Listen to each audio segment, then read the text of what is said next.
કેમ છો મિત્રો? નમસ્કાર. હું કરમન દેસાઈ, તલાટી તરીકે હું ફરજ બજાવું છું. હું આજ સોશિયલ મીડિયાના માધ્યમથી અગાઉ મેં એક વિડીયો બનાવ્યો હતો, ગંગા સ્વરૂપા આર્થિક સહાય યોજનાવાળો. એ મહિલાઓ જે વિધવા સહાય મહિલાઓને લાભ મેળવવા માટેની વાત હતી, એવી ને એવી વાત આપણે આજે કરવા માંગીએ છીએ કે આજે આપણે એ ટોપિક પર ચર્ચા કરવા માંગીએ છીએ કે જે મહિલાઓ વિધવા સહાય તરીકે લાભ લે છે, એ વિધવા મહિલાઓને દર વર્ષે 31 જુલાઈ પહેલા ખરાઈ કરવી ફરજિયાત હોય છે.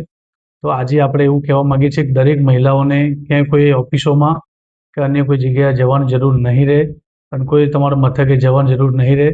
તો એના માટે આપણે ચર્ચા કરવા માંગીએ છીએ. એમાં પહેલાં તમારા મોબાઈલોમાં એક બે એપ્લિકેશન ડાઉનલોડ કરવાની રહેશે. એમાં પહેલાં આધાર ફેસ આઈડી ડાઉનલોડ કરવાની રહેશે. બીજા નંબર તમારે બેનિફિશિયલી સત્યાપન એપ ડાઉનલોડ કરવાની રહેશે.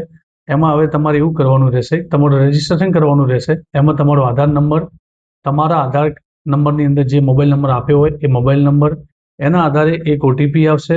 એ ઓટીપી નાખશો એટલે તમારું રજિસ્ટ્રેશન થઈ જશે. રજિસ્ટ્રેશન થયા પછી તમારે ગવર્મેન્ટની અંદર એની જે સ્કીમ સિલેક્ટ કરવાની રહેશે.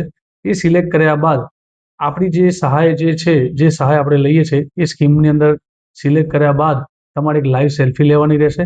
સેલ્ફીની ખરાઈ કર્યા બાદ એ પૂર્ણ થતું હોય છે અને સક્સેસફુલી થયા પછી એ તમારી ખરાઈ થઈ જતી હોય છે. તો તમારે ત્યાં પછી જવા જરૂર રહેશે નહીં.